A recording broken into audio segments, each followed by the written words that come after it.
El día de hoy vamos a comparar los números del 1 al 10 en náhuatl y otomí. El día de hoy me apoya el maestro Juan Carlos. Bueno, comencemos con los números. 1. C. 1 se dice na, 2. Ome. 2 se dice yoho, yoho, 3. Yeji. 3 se dice ñu, ñu, 4. Nahui. 4 se dice goho, goho, 5. Macuil. 5 se dice kuta, kuta, 6. Chicuase.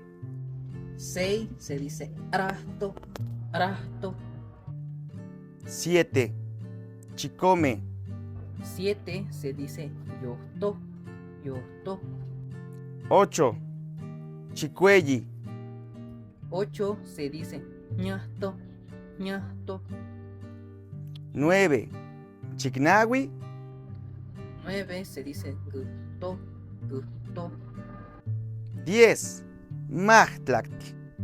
10 se dice areta, areta. Y esos son los números del 1 al 10 en náhuatl y en otomí. No se pierdan futuros videos donde estaremos trabajando con el maestro Juan Carlos.